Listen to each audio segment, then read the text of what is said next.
This video is going to go through how while loops work step by step, and my example will be using C# as the language.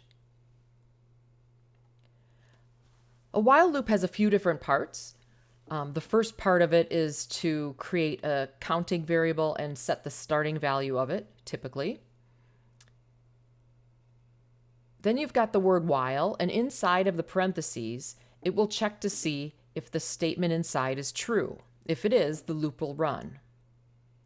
And whatever is inside the curly braces will run each time the loop runs. Now, it's also very important that you increment the counting variable inside the loop, or it will be an unending loop and run forever. So let's look at an example of this. So what I'm going to be doing is something called tracing.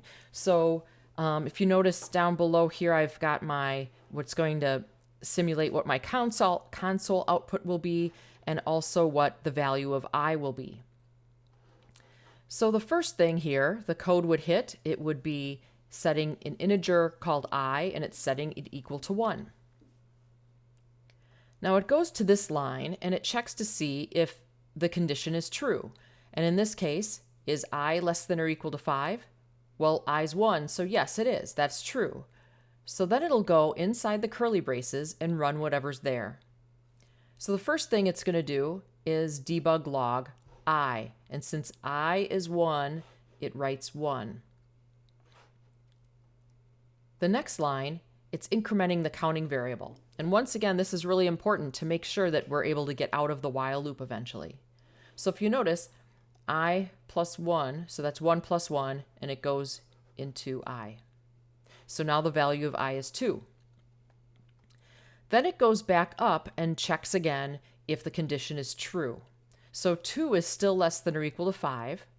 So it goes inside, it writes 2 since it's debug log I, and it adds 1 to I.